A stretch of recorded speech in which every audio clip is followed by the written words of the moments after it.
All right, we got it. Nutrition for athletes and exercise performance. Now, this is don't just think it's for athletic development only. Basically, anybody, so all of you who exercise, this will apply to. Let's get into it. So, this is what we're going to cover today. And I'll be deferring every now and again to Ben. He's going to hop in and like tell his 2 cents, some stories, and all that. But this is what I'm going to cover. So by the end of this, guys, this end of this hour, we're going to cover just basics of top 5 most important components.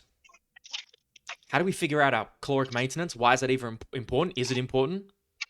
And what's the optimal rate of gain for getting big, strong, and jacked? I'm getting lean. Macros, like any ratios we could look at for exercise performance, frequency, ideal meal timing around meals, which is a big common one that people ask around training and what happens when you train twice a day. And then lastly, carbs.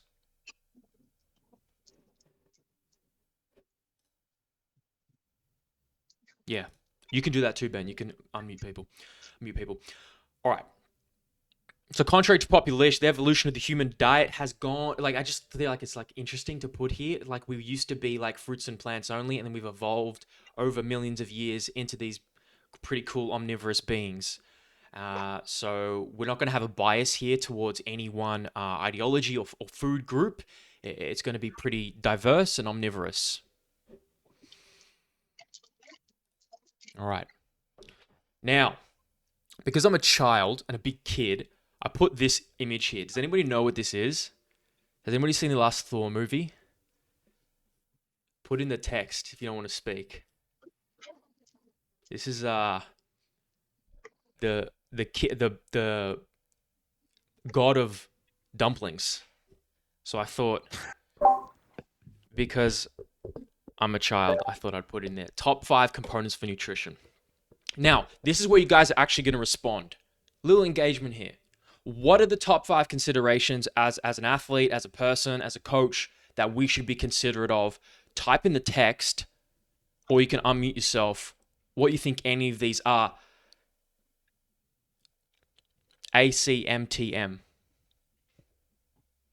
I'll give you guys a second. Taste. What's up?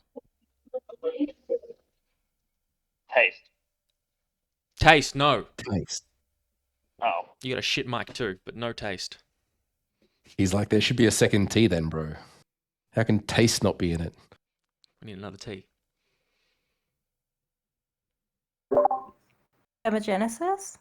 No. I don't like saying no to people, but I kind of like it. But geeks are in the house, bro. Oh, hold on. Andy, you know this. Andy just listed them all. I've done this. Yeah, I was going to say that he's definitely seen this somewhere. Look, I did a little presentation, a little snippet of this for down at Woodford's, and Andy just reeled them off. Adherence, calories, macros, timing, micros. He's right. I should have told him not to say anything, but that's okay. That's right. Adherence is number 1.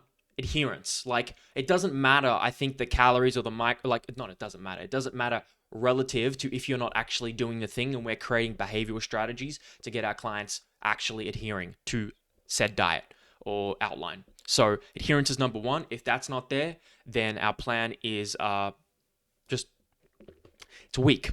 It's on weak feet. Now, how much should you eat? People see The Rock eat and they feel like they got to, I don't know, follow his cheat meals. You're not The Rock. I'm not The Rock. As jacked as Ben and Chris are, and some of you are, we're not The Rock. So, how much should we eat? Is like this idea of like we want to make you guys autonomous, where you guys don't need us forever. You can and we can give you the language and skill set. So how much should you eat? Skip BMR calculators, even though we use them for context. I'll bring up Ben in a second. We use them in our nutrition tracker, but we can use those things. You can use a DEXA to establish a maintenance range, because it'll come up with a set number and you'll feel like that's my exact maintenance. Please remember, maintenance calories is a range. It fluctuates based on so many contributors to daily total energy expenditure. So I want to give you guys a very, very, very simple formula that Ben and I do is we just weigh yourself daily, you track your calories, and remember, consistent imperfection is better than inconsistent perfection. And then we assess weekly averages. Are you gaining weight? Are you maintaining, or are you losing? And you do that over a couple of weeks and you can get a much more accurate picture than what usually is an inaccurate one with BMR calculators. So that's definitely my preference and what I always default to. And that gets me the quickest way to establish someone's exact, approximate, calories. Ben, did you have anything you wanted to add there, maybe on the BMR stuff with our nutrition track or anything? Yeah, so I think actually I just want to jump in for a second here because like I have a few of my clients in here, and one of the things that nearly anyone who inquires with me says at some stage before coaching is like, look, I'd love to learn as well as have like the proximity and accountability in coaching. I want to know how to do this stuff myself. And then there's some of you that are coaches as well. And not only do you want to learn for yourself, but you want to learn for your clients too. So I feel like this is the seminar that you kind of go, okay, cool. Take what we've written here, take what we're saying, ask questions, because this is the one that I want you to leave beyond the coaching experience. Okay, because this is the stuff that, you know, we apply with clients and teach every day. As far as this particular question goes, I often find that people have this paralysis to analysis in setting their initial caloric goals because there's this worry about, am I going to set it too high? Am I going to set it too low? If you're a client, you think the same thing. You're like, holy shit, am I going to make this client fat or not? Especially when you're new, right? And I say, don't worry about it. Like it's not going to make any difference if you set this client and they're in a slight surplus for the first week. Why? Because you're going to track their fucking weight. Right. And then if they're going up in weight or they're not coming down in weight or whatever, you'll know, okay, we've got to do an adjustment here. We've overestimated the starting calories. Or, you know, you could take the inverse of that situation and maybe they're dropping calories too quickly and you go, whoa, I've underestimated your thing. And because the BMR calculators that we use in our nutritional files or pretty much any application, they're estimates. They're estimates, you know, and until we track and measure, that means adhering to the diet, weighing yourself, and then seeing what happens at the end of that outcome, whether it's a week or a fortnight, whatever that time frame is. And that dictates the next step. And that's why this process is dynamic. Okay. So that's all I would add. Well said. It's dynamic.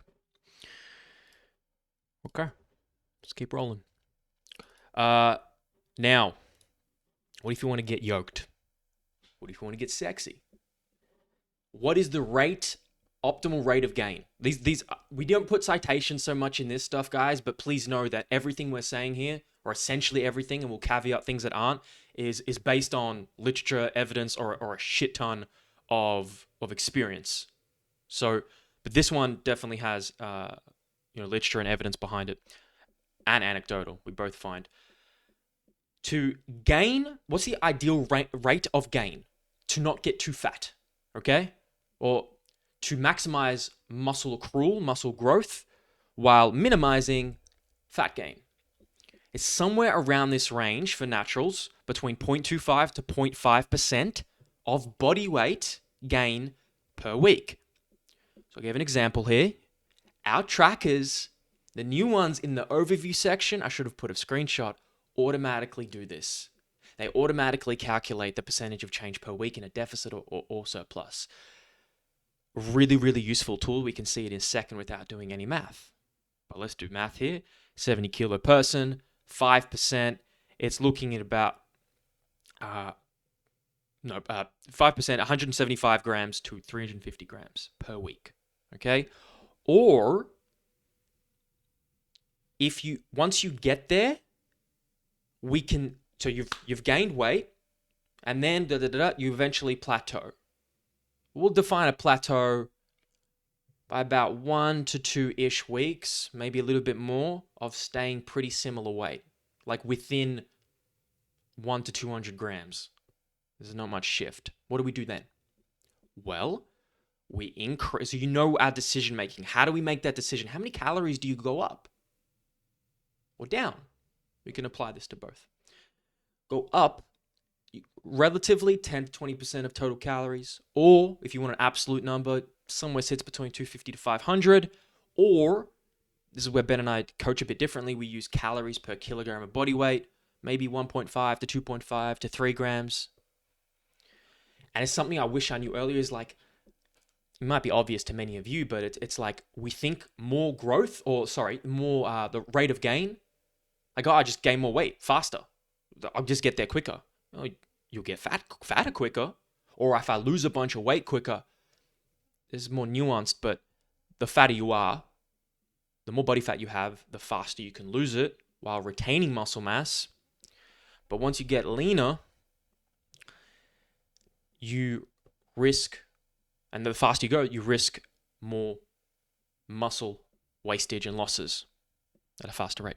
So I would just say, don't rush. More calories doesn't equal more muscle. Focus on this slow. It's not even slow. It's like, it's just a reasonable and conservative rate of gain. And you just repeat this week after week after week, as I'm in the process of doing, as many of you are, and you fundamentally change yourself. And then if you guys got any questions, chuck them in. But with the leaning now, we can open it up a little bit. It really depends. Are we doing a mini cut? What's the duration? But somewhere between 0.25 to 1% of body weight per week to minimize muscle loss. Now, mini cuts can afford a more aggressive cut. Actually, I'll take it to Ben. Ben, you want to define what a mini cut is and when maybe to use it instead of a longer cut?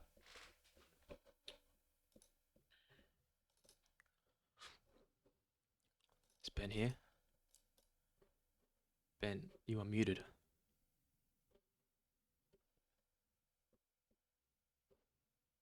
Am I the only one who can't hear Ben?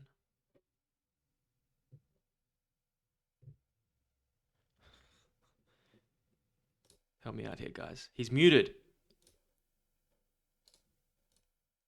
Nah, bruh. Can't hear you. That's okay. You can hook it up and I'll do a dance and do something. No, it's fine. How drastically do these maybe Ben was already asking that. I thought you were an asshole not listening to me. Yo, can you hear me now? Yes, good. Can you hear me now? Yes. Damn, my fucking mic app muted me. It wasn't even Discord. I was trying to butt in before and I was like, this guy just keeps talking over me. He's not giving me a chance. All right, so I've got to backtrack a sec. Can you remind me of the mini cut question in a second? Sure. Yeah? Are you sharing the stream still? You are. Okay, I'm back in it. Sweet. Sorry. Okay. Look, so I got some examples. And the cool thing is Lorenzo's here because he's one of the examples on the fat loss side of things. Okay. But I'm going to backstep because, so for those of you who know of Sherelle Grant, okay, she's a WBFF pro, very, very good coach, very good educator on socials and stuff as well. So she's prepping for her WBFF show in October, and we're obviously in prep at the moment, and we're in a fat loss phase, obviously. But she was reading Lyle McDonald's, one of his ebooks, I'm assuming it was, which was talking about the rate of muscle accrual possibilities for experienced trainers. And what's not on this slide, but I think it's really important caveat, is training age. Okay, so when you are a newbie, you get newbie gains. Okay, and pretty much anything you do, even in caloric deficits, it's crazy. You can just sort of build muscle, and you can definitely build muscle on the more appreciable end of this range. As you get more and more training age under your belt, you're going to find that these numbers presented on the screen become less and less. And trying to cheat that system through just more calories is going to end up in excess body fat. So Sherelle and I got into an interesting conversation because she'd put on quite a lot of muscle in our off season. And she was like, Ben, she was getting concerned basically that she was too fat. And I said, you're not, you got nothing to worry about. You're right on point with prep. And you've just gone through like a 12 to 18 month period where the stars have aligned and we've accrued more muscle in this time than we have in the same time frames previously, despite the fact that she's a well-trained athlete.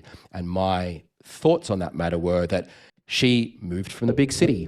She de-stressed her life. She is very sort of comfortable with her business growth and has employed a lot of people to look after a lot of the matters that she has, which has really left her to give her full attention to her training and probably just the recovery factors that are assisting with that performance. And so she's had a stellar year of muscle accrual, even for a trained athlete.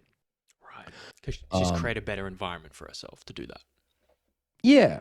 So there's two parts to that. The first is, generally speaking, that doesn't happen very often, okay, because it does happen more so to untrained athletes or newbies.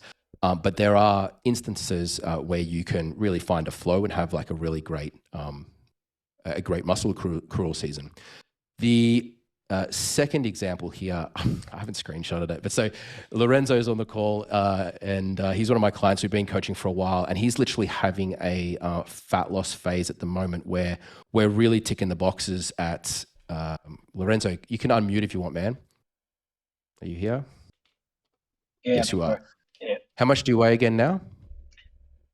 82 at the moment. So we've lost a total of 12 kilos in about 26 to 27 weeks now, which is about 400 grams weekly average. Well done. Yeah. So we're pretty much at around about 0.5% body weight loss per week, right? Photos looking awesome. I might even throw some up in general chat so we can have a little bit of look what Lorenzo looks like. He's looking really good. And so Lorenzo asked me this morning, because so he's a robot, and I said, dude, I'm going to give you a compliment in like, I really am not want to blow smoke up your ass, but you are such a coachable person. You've handled this fat loss phase just unbelievably well. He's fully aware of all the fatigue factors and things to keep an eye on. And we want to get at 80 and we're at sort of 82.5. And he's like, look, we've been dieting for a while now. Do you reckon we can just really drop the calories to kind of hit to really get to this 80 very fast? And I said, no. And I said, the reason is, I understand his not impatience, but his desire to kind of increase the trajectory of that fat loss. But the fact of the matter is, he dropped like 600 grams last week, like 400 grams the week before that. It was like a kilo the week before that. It's been on a very fast trajectory. And as we get further into the dieting phase, the risk of muscle mass loss increases. Okay, therefore, the time to do a more aggressive style cut was at the beginning of that fat loss phase when the calories were higher and his body fat was higher, not now. Okay, so we're at a point where we're probably going to have a pit stop with a diet break at around the 80 kilo mark, and then we'll continue until he's just a sack of fucking muscle and bone. And I can't wait to see this. I have to pitch in just throughout the whole process of even my hunger throughout even 26 weeks. Now, we do refeed a bit on the weekends, but my hunger is pretty much under control. I've been dieting for 26 weeks now. My strength has been maintained. My moods are great. My libido is pretty good too. I'm just feeling all around fucking awesome. I'm starting to get a bit tired towards the end of the night because I do hospitality, so I'm on my feet a lot. But, it's nothing to really worry about too much, to be honest. It's just been a really, really, really good fucking dieting phase. I haven't had that in many, many years. You sound like you're responding really well to it. He's literally like, it's like the cliche, it's like the optimal fat loss spreadsheet, man. You know what I mean? I'm going to screenshot and put it up. I told him I would because I just want people to see what this is. Just like boring ass consistency, but he's just ticking all the boxes. I'm following the program to a T. I'm not putting in drop sets, even though I feel like I should. I'm not adding any high repetition, more CNS fatigue, all that kind of stuff. I feel like in the past I was doing a lot of drop setting. I was doing a lot of high rep stuff, and I could have more in the tank, but I just don't feel the need this time around. I'm holding all my strength, and I just don't need to accumulate any more fatigue than what my body's going through already. So it's awesome. Love it, brother. What's his skins? I sent you some. He's in Sydney. Before and afters, Ben, through WhatsApp now, from start till now, till today. Oh, cool. Chuck him, if you don't mind, Lorenzo. Chuck him in the general chat. Oh yeah, cool. Yeah, one sec. Thank you, my man. Do you want to do it, Lorenzo? Yeah, you do it. All right, Alex, you can move on if you want. Sorry, bro. I've held you up a bit. No, that's a great point. What was I going to say? What did we just talk about with the? Oh no, you were going to ask me. I've forgotten the question now. Something about a no, it's break? Mini break. Mini cut. Can you frame it for me? Sorry. They're just defining a mini cut for people in case they don't know what it is in comparison to a longer deficit. Oh, okay. So let's say, for instance, okay, let's just continue with Lorenzo. So They're up now. what we're gonna do with Lorenzo is we'll obviously we're gonna pit stop this this fat loss phase just so he gets a psychological break and a sort of like a systemic fatigue break, and then we'll continue off to our final goals with his fat loss. Then from there, I'll just sort of like park him there a little bit and rebuild his calories. And as we rebuild those calories, because I'm in Melbourne, he's in Sydney, I don't have skin folds. We're both going to be going through by visuals and probably some measurements. I will set some landmarks in terms of like how fat he's going to be allowed to get throughout this muscle accrual phase. And for instance, if he goes a little bit over where I need him to get, so let's say I'm only going to let him put on 200 grams a week or something like that. And he has a fortnight or 3 weeks where he's putting on 400, 350, 350. What I might do is I'll say, oi, dude, I'm going to pull you out of this surplus for a little bit. We're going to go back and we're just going to kind of like let that excess body fat just peel off just by having a mini diet, just to kind of like keep that fatness at a level which we're happy with as we're doing that rebuild. Beautiful. So that would be an implementation of a mini cut. Beautiful. Thank you. Oh, Lorenzo, you look fucking awesome, by the way. Jesus. Holy shit. You look good, man. You're doing a good job, Ben. Shit. Man, I'm just impressed with that little vacuum that he pulls. I'm like, it's fucking tight. Yeah, I don't have that kind of torso to do that. Huh? So I couldn't do that when I was fucking on 650 gram carbs. I could barely fucking walk. Bet. All right. Yeah. And I might add also, we have obviously, I'm not too sure, we backed down obviously on the special subs halfway, probably about 6-7 weeks ago. Yep. And I'm still feeling fucking awesome, even though the megs have gone completely down. Yep. Good clarity. Yeah. There's actually a question on that. How drastically do these figures change for geared athletes? Do you want to leave that for later, Ben, in case we got time? Yeah, I don't reckon that's going to fit in today. I think we're sort of already slipping a little bit behind on the slides. I don't want to hold people up tonight. Sure. But then we can definitely, that's probably like a different chat. Different chat and a different channel. All right. Marianne. So Marianne's in here. I want you to think about how we could go more aggressive at the start. In our next check-in, talk to me, because this is a justification for it. All right. Macros and meal frequency for performance. Macros. So who is this? This is a meme I haven't posted yet, but I will. This is Carnivore MD, Dr. Paul Saladino, who we love to meme. And a couple years ago, he was talking about how only eat meat and fruit and carbs are bad for you. 2 years later, he's back in the bar. Fruits and carbs are good for you. With the honey and the some fruit and stuff like that. So I'm just poking a little fun here because I think people trying to demonize food groups is ultimately not productive to the greater psychology of a community and culture, particularly ones who are low socioeconomic or just people who have eating disorder behaviors or blah, blah, blah, blah. So we don't have a bias towards that. We see all macronutrients being as useful and having utility. But like I say in the title, don't tell Liver King we like carbs because he might be very angry. We will use them. We don't have time to get into like literature and of like, carbohydrates for performance. We can definitely chat about that and you guys can ask about it in the chats. But most of it we will later talk about seems to point in the direction that carbohydrates are very useful and beneficial to performance compared to people who are depleted in them or have a low intake of them. So, how do we figure out our macros? Number one, we start with protein. This is going to apply to the athlete, to the general human being, like across the board, who exercises and weight trains. Somewhere between 1.6 to 2.2 grams in a surplus or maintenance. In a deficit, we can justify more. Maybe 2.3 to 3 grams, the consensus is still out, but we do see more muscle protein breakdown occurring during a deficit, which necessitates, we believe, at least theoretically, more protein to ameliorate and reduce those muscle losses. So we're going to pull and push that protein as the number one first macro to build out, depending on deficit or surplus.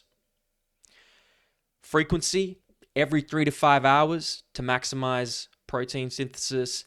And there's some like justification that what's the one time during the whole day where we're going without food? It's sleep. So maybe keeping a meal closer to sleep, but not too close, is going to help, particularly a higher fat meal and a higher protein meal. So that creates a slow digested state. So you can minimize just some small possible effects of fasting during the night. Yeah, I definitely have Yeah. two conflicting sides of me on the eating near bedtime. Yeah. It's you rob from Pete to pay Paul. You know what I mean? If you have to do too much of it, and it should be simple, but it's one of those things I find myself doing different things with different clients because eating too close to bed will just destroy some clients' sleeps. It'll improve other clients' sleep. It'll improve. Eating further away from sleep will improve a client's sleep at perhaps the expense of maximizing muscle protein synthesis. So it's just. This is a guideline, and I think it's fair to say that you could make a reasonable argument for having a different perspective for a different context. That's great context. Is that, I don't know, we get very arrogant with just like how we think about and what we know about biology. It's like we don't know a lot of shit, and so you got to take it on case by case often. But this is a general guide. With the fat, 0.5 to 1 gram per kilogram of body weight. I know, Lockie, you've asked once or twice about, and maybe this is a time for maybe Ben, if you want to talk about it, like keeping it on the lower end, and most specifically in a surplus, okay?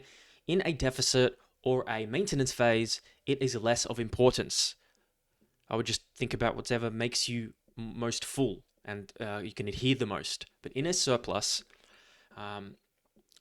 obviously the conversion of fat to fat is much more like 1-to-1 versus carbohydrates to fat. No one get into complicated biology, but we can slow digestion with it. We want to keep it a bit lower during a surplus so we hopefully don't lay down as much fat from our intake of it. Like, what did I write here? Most go nuts for fat. Get these air fryers. Air fryers are great. I didn't know about them a few years ago, and if you're struggling to keep your fat low as a macro, get an air fryer. I don't use barely any oil in my cooking anymore because I don't need to. So I'll bake and I'll air fry. You can air fry oats. You can air fry everything. I reckon an air fryer is one of the easiest ways to literally cut your consumption of tens of thousands of calories of fat over a year. Yeah. But it truly is. Mm-hmm. Good investment. Like $100. Now, what do we do with carbs? It's literally the rest. So, facts only. The carbs, the rest. So, the minimum, like for performance, like 3 to 5 grams per kilogram. If you're doing like a specific type of diet, like at least have that. But you want to consider the carb type and fiber and its implications on digestion. For example, to slow digestion, maybe have your fiber at night.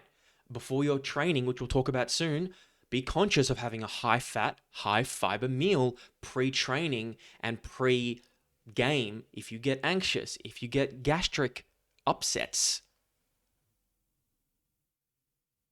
And I don't know what I'm trying to say here. Increase calories with 90 to 10 carbs to protein. I can't remember what the hell I'm trying to say here. I'm going to come back to it. Before you leave this slide, just throw it to the floor, man, because I feel like this is a slide, guys, that you might have questions on. This definitely comes up a lot when I do meal planning seminars and stuff like that. So if it's more of just the, hey, like, what am I going to do with my macros? If you've got some questions or feedback, pipe up or type it in the chat. Yeah, we'll give a good 10, 20 seconds here. What am I trying to say? 90. Oh, I get it now.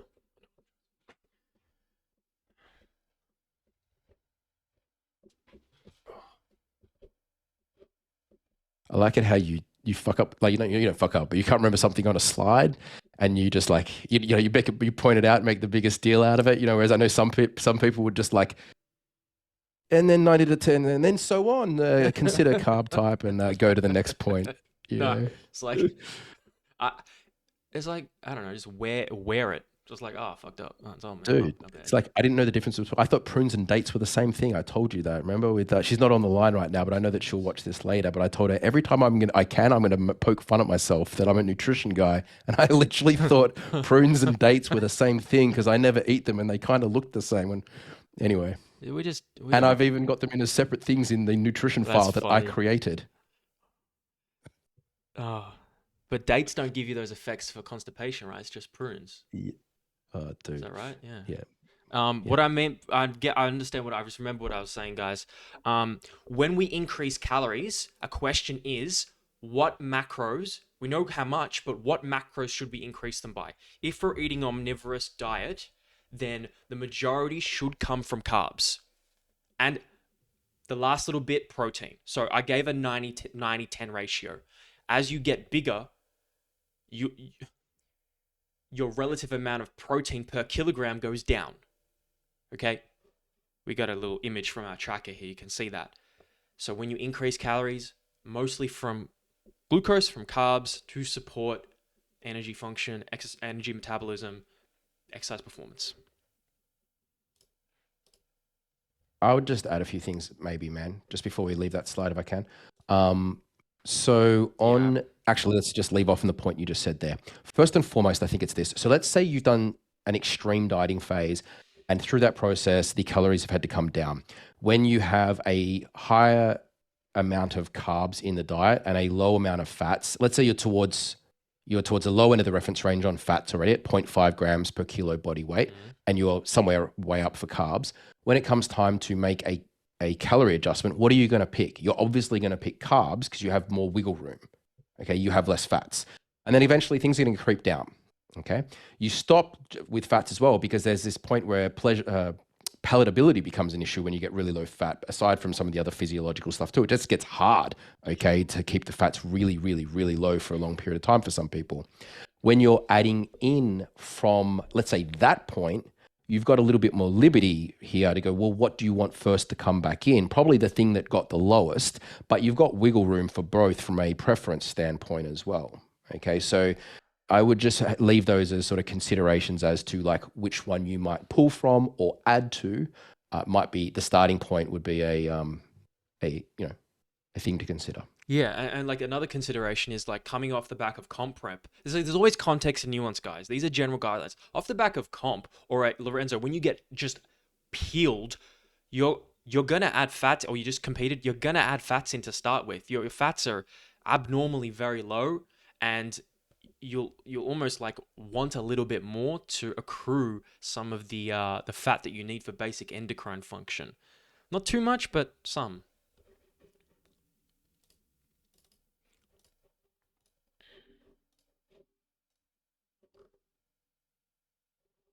And I am a carb king, Shandor. Call me the carb king. Now, meal timing. A lot of you guys ask this, like, what's the ideal timing around training and exercise? So we've already talked about we want a protein-rich meal every 3 to 5 hours for maintenance of muscle or building. Now, meal timing has been like such a big conversation over the last, I don't know how many years in this industry. Is anabolic window. What we do see from some of the best hypertrophy researchers, we got Alan Aragon and Brad Schoenfeld here, is that in this literature summary they found that this 90-minute feeding window, pre and post, was probably a good idea in a mixed meal on intervals of every like 3 to 5 to 6 hours approximately. Thanks, Ben. Now, the context is your tolerance. Some people after training cannot stomach food, especially after a really hard training or lower body session, right? Some people before training in sport can't or can either.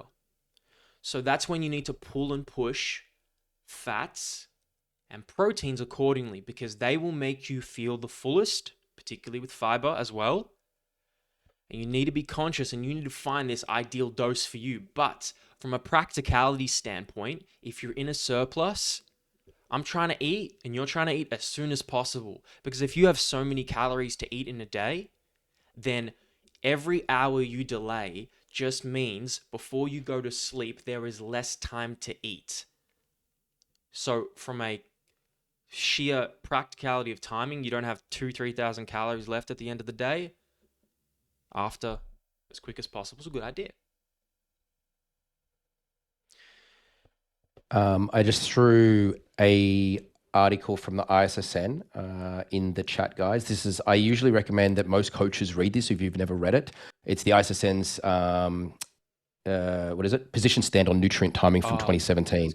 So this has got a lot of the big heavy hitters, some of them which Alex mentioned before, but there's basically a summary of 12 points of consideration in the literature on nutrient timing in regards to the different macronutrients as well. It's a pretty cool read, even if you just go with the summary.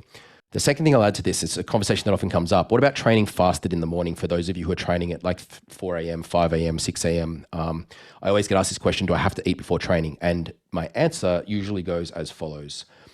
If you're going to throw up during training because you ate, don't eat. Okay. It's just, I hope I don't have to explain why, but don't do that. If you don't eat before training, then you could probably make an argument for could you at least do like a whey protein shake or like some liquid carbs combination? It may be a consideration to do intra-training essential amino acids or some carbohydrates if you would like. If none of those, or even if those are put in, you could definitely make an argument that you are emphasizing the post-workout meal should be pretty close to after training. So if you are training at the gym, having a shower, then going straight to work, getting into a meeting, and then before you know it, it's fucking 11 o'clock and you haven't eaten, that's a no-no. Okay? You're not allowed to do that if you train fasted.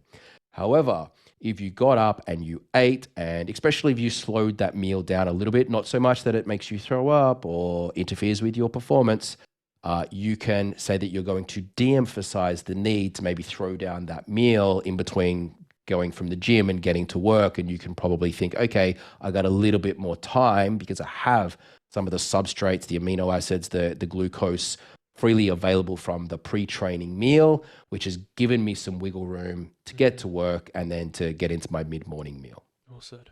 Absolutely. So you could say, guys, see the context now between, sometimes as an athlete or as a trainer, you got to train fasted. Like a lot of you get up real early. It's practicality. So use these things we're talking about, the whey protein, or use essential amino acids, couple scoops with some dextrose monohydrate or some honey or maple syrup with some electrolytes and sodium.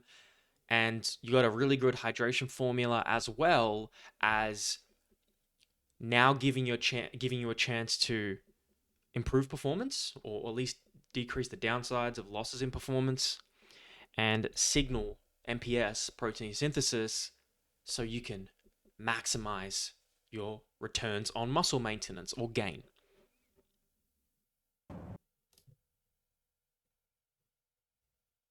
Oh, but in a deficit, like people leaner, like you want to use your leanness. You want to use your deficit intelligently, because if you eat really quickly after training, then you're going to get hungrier quicker. So go the other way. You want to prolong it. Have a shower, take your time, because exercise can curb appetite for a period of time, particularly hard training. So you can use that to your advantage to almost not rush the next meal, so you can not feel as hungry as quickly, if that makes sense. Only a person who's dieted quite hard just knows to bring that point up, Alex. So, bruh, we got some stories, man. You've battled those demons, and we didn't even have a target. It's like, where are we going? I don't know. I was just going into no man's land. We're going to the point until you could shave your hair. You know. Yes, very good. A death and rebirth. That was hard. Now, pre and post training. Now we're getting more specific. These guidelines, to my knowledge, are not research, like like RCT evidence based. These are like heavy experience now and just common sense. So carbs, how much do we allocate per pre-training and post-training of our daily intake? Let's say you have 100 grams of carbs, all right? Just easy math.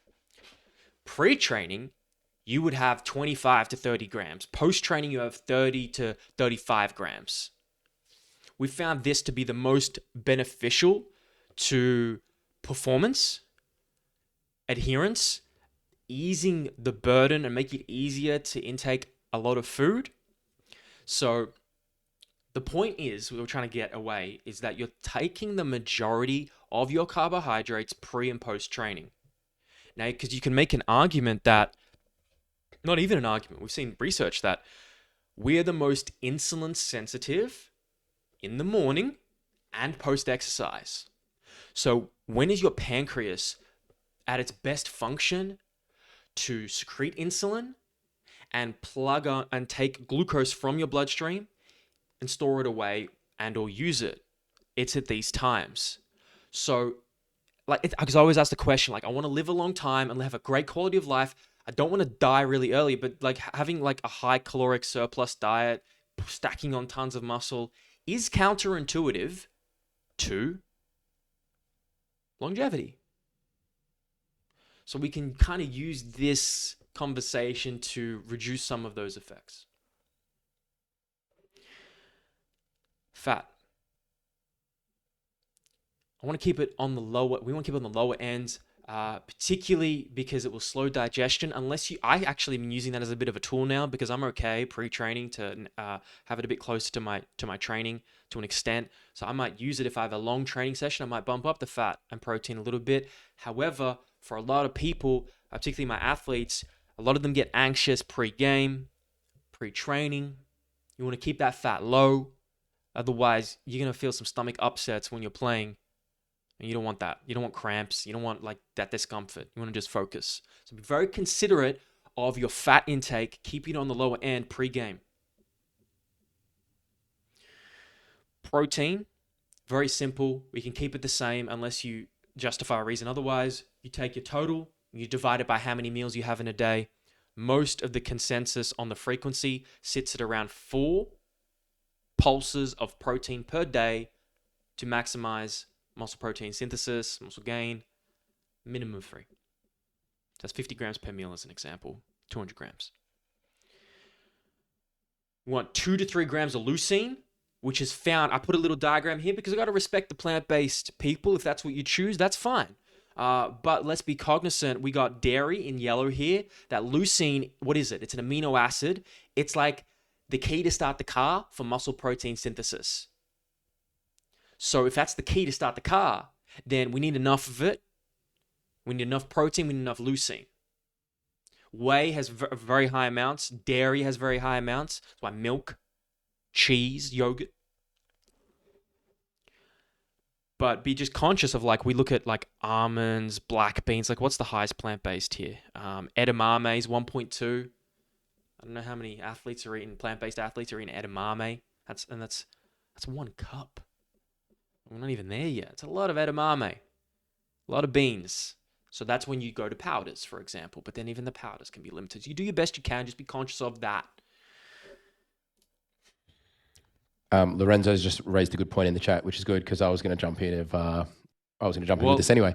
So he's mentioning, what about someone who's on like 500, 600, 700 grams of carbs? And those numbers are going to become less relevant when you get to that level of carbohydrates. You know what I mean? So, if you consider like 600 grams of carbs and we're talking, 25%, you're not necessarily going to want to have to do 150 grams both pre and post training because you're sort of like starting to get towards unsort of feasible numbers, perhaps, especially if you go a little bit beyond that. So these figures here are good, and you're probably going to start stretching the feasibility once you start heading over around about 500 grams of carbs. As someone, consider the feasibility as someone like I'm on 650 grams of carbs on my high days, Lorenzo. And so I know that. And shakes, yeah, for sure, man. Shakes, smoothies, they're a game changer. I would highly, highly, highly recommend you guys consider that. Um, Even for I got some girls who like get anxious pre games, and I'll go the shake. I think I might say that later on. We'll go the shake pre game, for example, because it's quickly digested. Obviously, much easier to intake a high bolus of carbs. And once you're that high, you start having intra training stuff. Like you got So I'm definitely deviating off the path here a little bit, but I'm going to say this. I don't know if Chris is still is Chris still here? Yeah, he is. I'm not too sure if he's at the computer, if he's just being nice and logged on and then fucked off. But anyway, Unchained Strength, you can see him doing his big squat in the form check video. He's just making sure, just getting Alex and mine approval that his squat's okay at yeah, Pro Raw. But anyway, so at his comps, like we had this discussion about like what are you going to eat for the day, and I say, listen, you got to be a Boy Scout, man. This is what we bring. We bring whole meals just in case you have a gap where you feel like you need something more wholesome than the other two things that I'm going to tell you. And then we have something in the middle. So we've got whole foods. We've got something that's like semi-formed foods, and I throw into that category things like muesli bars, cream of rice, sort of almost snack-based meal-size things like sushi. This is probably the thing that's going to be eaten instead of the whole meals, for the reason being that, like, you know, he's got 3 big lifts. He's got all the warm-ups. He's probably coaching some athletes at the meet as well. The nerves of the actual event and day itself. So these are the ones that usually get eaten. And then there's going to be the sort of like the sugars, the caffeine, the chips, the quick release carbs, some sodium and stuff like that, which is kind of like your kindling that you might put a little bit more in as needed, just because you need a bit of pep in your step from there. So usually an athlete in those style events, strongman as well. I did the same thing with Big Josh recently too. We take the whole meals. We're probably not going to eat them. But the worst scenario is if they slow down the event on the day. This happened to me when I competed in Brazil in bodybuilding. I got caught out. We got up on stage about 7 hours later than I thought we were going to. I was in another country. I had no idea where the fuck I was. I had no whole meals that I brought. And I ran out of food and I couldn't keep myself. I went flat as fuck. Okay. Worst feeling stepping up on stage, knowing that I just hadn't been a Boy Scout and brought stuff to spare as far as the meals go. Okay. So it's just a little story. Preparation. And carb powder, yeah, dextrose monohydrate is a good one, Lorenzo. Go with that. Carbs for performance and muscle. Shout out to The Rock. Hold on. My computer's just ticking over. Oh, yeah, it's just deciding it wants to freeze it real quick. So, if you guys got any questions, let me know. Oh, here it is. I like memes. Me, eating carbs help you perform better at anaerobic training. Carnivore keto people, so they'll justify often. The point of this is like this one-time band camp, like they'll justify anecdotes to say like support their entire argument. No, 1-2 anecdotes can't support why you don't need carbs. I've already done this meme. It's in here twice because it's legendary. Now this one, this was I can't remember who this diagram is. Oh, Luke Tulloch, this is from. A great diagram. Performance is dependent on carbs. If much of weight training and sports performance is glycolytic, it's just an energy system for you guys. Think about it of like that burning sensation you get. That is reliant on the metabolism of carbohydrates, this very energy system that will do things like maybe a 400-meter sprint, short duration, bodybuilding training. Most of weight training is dependent on a influx of glucose. Your body will make glucose regardless of whether you have a high intake it or not. It will make it via other pathways, maybe like gluconeogenesis, rather than other pathways or other mechanisms, but it will use them. Please know that. You just rather you mainline it straight to the source and make it easier from an energy metabolism perspective instead of harder. Weight training doesn't deplete stores that much, but small glycogen losses, small losses in stored sugar, stored glucose can hurt performance. So the point is, performance is dependent on carbs. We're very confident of this. This is just basic biology. I don't know why we have to reinvent the wheel and try and, I don't know, sell an ebook on how every diet is good or not good, but exercise intensity and energy fuel source. I wanted to show this briefly to show that, you know how people say like you're only using carbs or you're only using fats during this? It's bullshit. You're using them all. And it depends on the relative intensity. So this is from I pulled this from my university studies. I'll just know like what is all these colors. Summary: as we increase our intensity of work, we increase the amount of carbohydrates that are used as a fuel source. For example, we're all sitting here chilling. What are we using when we're chilling? Fat, mostly. A little bit of carbs. And you can see here muscle glycogen, plasma glucose, free fatty acids, muscle triglycerides. And so 25% here is walking pace. Once we get up higher and higher intensities, we use proportionally more glucose, more carbs. And we see now over a long duration, we see that now that shifting over a multi-hour event, that changes unless we refeed with more carbs.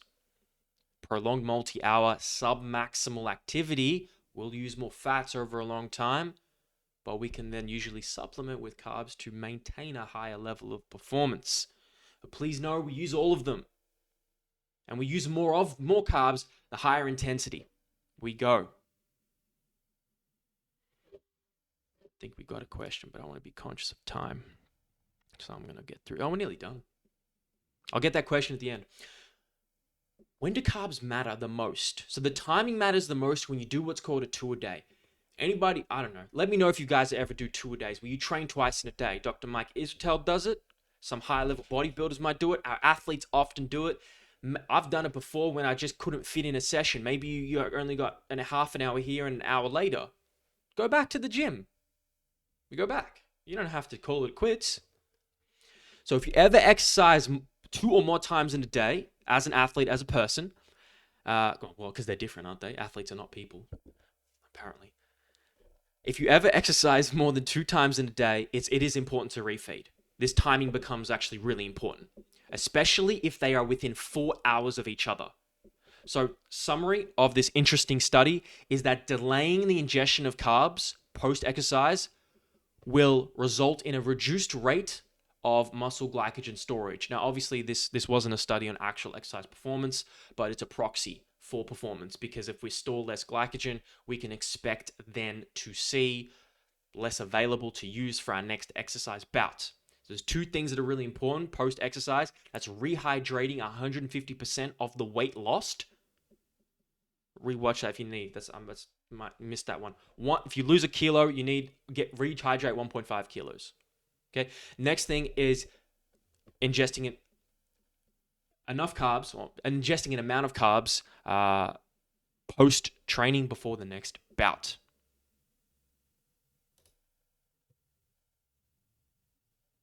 You guys got any questions? More questions? Put them below.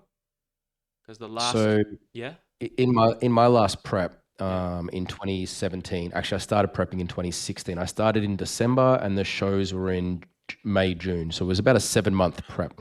But I was probably at 91 kilos and 10% body fat at the start of that prep, which was pretty crappy for me, right? So I wasn't starting in the best spot, but I had heaps of time. And so I set myself up on Monday through Saturday, I trained. And on Thursday, Friday, Saturday, I trained again, meaning I did double sessions on Thursdays, Fridays, and Saturdays. So I did 9 sessions a week with a rest day on Sunday.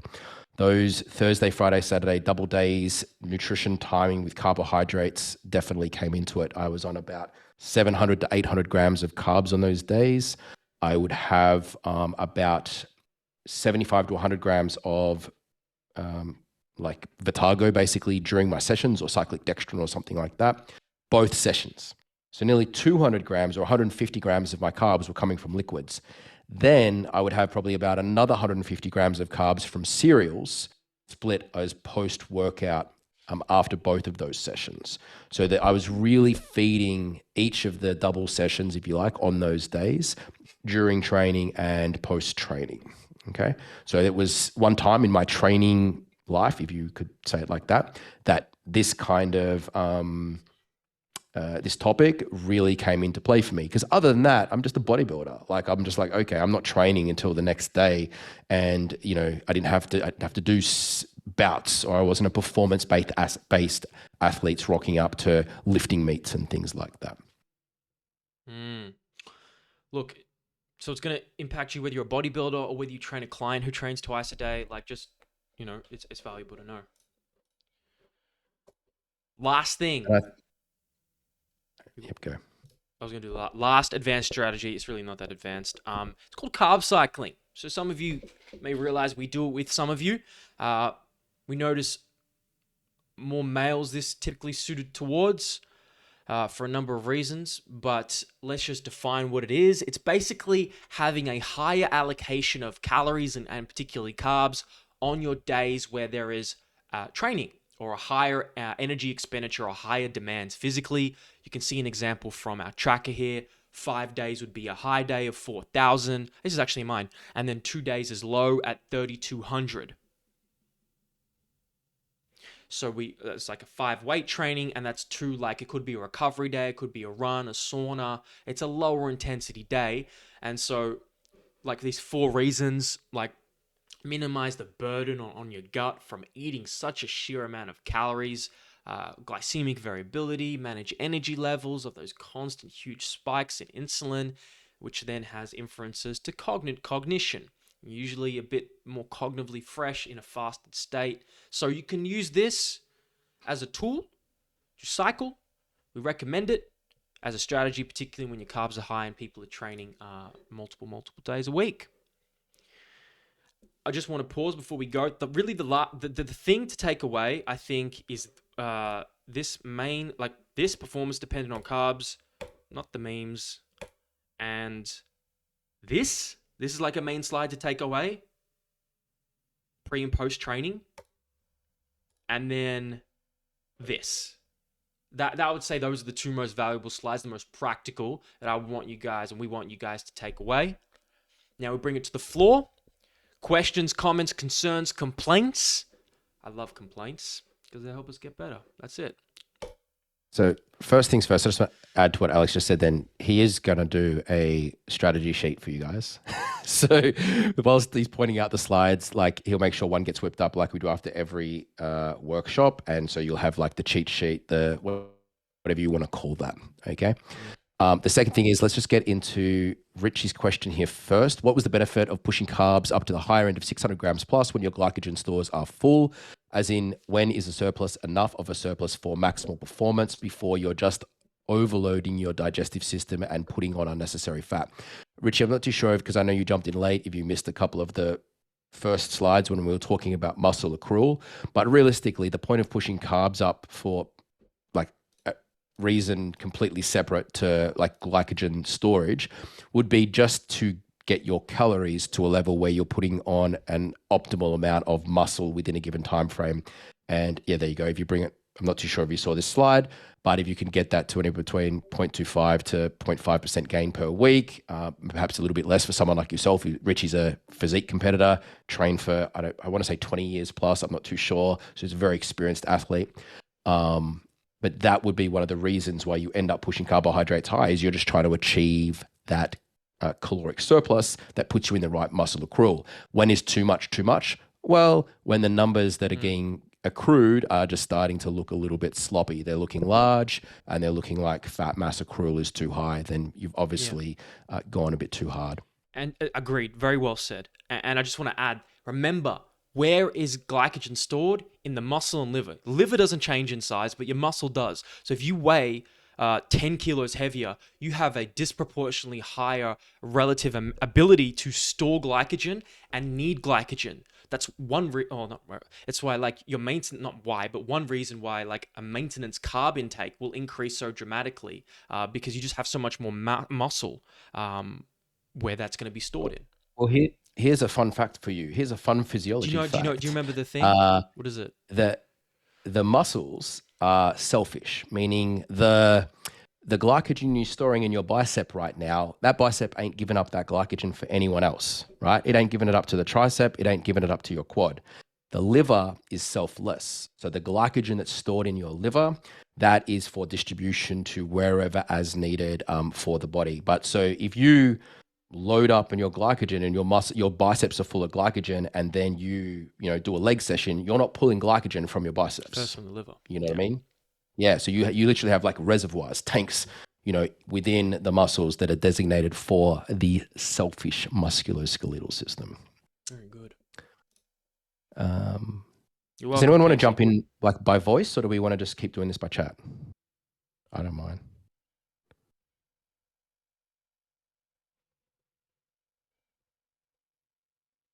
We can keep going by chat. Marianne, I have an idea of what reverse dieting is, but can we get an explanation, brief purpose, why it's used? It's important. No, it's not. It's not unrelated. That's fine. Reverse dieting. I don't know. It's just going back up to maintenance, just like not eating in a chronic deficit. So reverse dieting is just the application of the get yoked from a starting point of being dieted down. Okay, so you're literally applying the same principles as what you see here. You're basically going to increase the calories. So for those of you who understand the calories per kilo body weight, let's say you dieted down to a certain body fatness and you got down to 25 calories per kilo body weight averaged out across the week.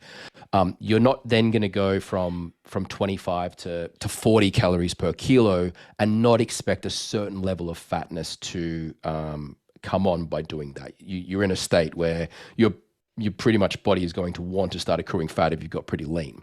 Now, some people are very conservative with this jump, and some people are a little bit more, have a bit more liberty. They think that we can do it faster. And I think it really does come down to the context of the individual. If you're a little bit more prone, you've found an experience that you put on fat a little bit easier, then you're probably going to want to reverse diet quite slowly and use the numbers that we've prescribed on the screen, nothing faster than X amount. And like I sort of said, as using, I never said Lockie, Lorenzo as the example is if we would set some landmarks along the way. So if he was doing skin folds with me, which he's not because he's an interstate client, I would say, hey, we're not going to let your umbilical site go over 8 millimeters. If that goes over 8 or 9 millimeters, we're going to do a mini cut.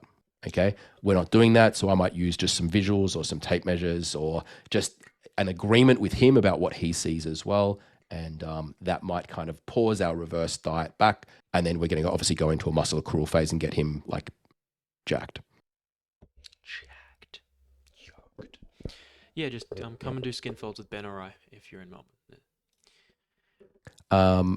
Mike has written, what would be symptoms of underfueling as an athlete? Yeah, I think this is time to fatigue is quicker, so that could be expressed in like anaerobic performance or aerobic performance. Like time trials are going to be slower. Amount of reps performed and amount of total volume performed, we typically see would be lower. So, for example, if I have 3 sets of 8 to 12. In a fatigued, underfueled state, I could expect to see, instead of hitting, I hit 10s last week, what the fuck, I'm hitting 8s. I slept well, I did this, I forgot to eat this morning, or I forgot to eat last night, or I haven't eaten 7 days. I don't know. Like, those are 2 major things that we see. For the physique people who are here, like chasing the juicy pumps, you'll probably notice that will be much harder. So if you've ever tried to do, those sessions in an underfueled state, and you're quite lean, you would kind of notice that, like, wow, I'm really not looking as vascular. I'm not looking as pop throughout that as well. So, and then not that has a huge impact on performance. I'm just letting you know an aspect of what you're seeing.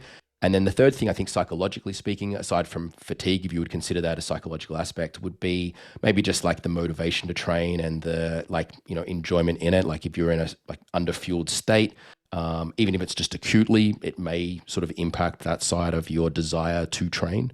that could be something possible as well. But don't let it stop you. The body's very adaptable. We can get PBs and sleep deprived states, and like, just don't let it nocebo yourself into thinking that you're going to perform shit. Do your best, but don't just trip out mentally and just kill yourself mentally if you don't do it. If you don't hit it. Lockie, I can get you those hydration numbers, man. I don't know them off the top of my head, but I literally just did this for a group the other day. So I'll flick those into the Discord, actually. That'd be great. He's just asked about electrolytes. Yeah. We've got Chris writing a question. Nah, that's probably him just uploading like some kind of deadlift video just to put us all to shame. Another one. Intra-workout carbs for long sessions amount necessary or around training adequate? If the session is above 90 minutes to 2 hours, particularly 2 hours, yes. I would say if you want to stack... For you, Chris, like, you're chasing 1%ers. Like, I wouldn't leave anything to chance if I was you. And if the session is over 2 hours or even 90 minutes, I would argue, then particularly someone of your size, yes, I would look at intra-training. I don't know what you and Ben are doing already, but yeah. Yeah. I mean, I think I take intra-training carbs as just as an individual thing. I think everything we've set up into this point counts towards that conversation. And so an example of that might be this. I prefer to have fast-acting carbs pre-training in a whole meal that's fairly easy to digest rather than, at this point in my life, rather than having a whole heap of liquid carbs during training. It comes down to just enjoyment of what I like to do, a little bit of convenience factor and that. So I think it really depends on the person as to whether or not you're going to go with those intra-training carbs. But for someone like Chris is a big dude. He's got heaps of calories. He's also a coach with lots of clients. And his sessions, he's a powerlifter guy, so his sessions are pretty long sessions. So he's makes the perfect candidate for consideration of intra-training carbohydrates. And particularly for our athletes who are, guys, you are on field, and some of our clients are like doing sporting bouts for like a game's like 3-4 hours, including breaks. Like, give them some fuel, please. Lockie, expanding on that. Is the same time frame, 1.5 hours, applicable for aerobic and anaerobic training? I believe so. Think marathons, Lock. Just think what the best athletes do. We don't even need science sometimes. We just need, like, follow success. It leaves clues. But I do believe I've read some stuff on that. Yeah, I have read stuff on that. I have to pull it up. I read studies on that, I believe. Cool, guys. Dudes, thanks everyone for popping in. This was a pleasure as always. Does anyone want to jump on you can unmute, jump on the mic if you've got a question before we wrap it up. Or if you just want to say hi. We're people too. But if you guys have any requests for future workshops or any follow-up questions, chuck them in. Well, that's a good point, actually. Yeah, while we got like a few of you still on here, like we are totally open to requests on this stuff. So for anyone who doesn't know, like this is the third, so you can go back and access in the workshops file the habits one, which has got the cheat sheet, and the what was the other one? Oh, the digestion one. The digestion one was really good. Like got really good feedback from some of you guys in regards to applying some of those strategies with quite good effect. So yeah, hopefully you guys got something out of this one as well. Absolutely. All right. We're out of here. All right, guys. See you guys. Much love. Much love. Much love. Much love forever.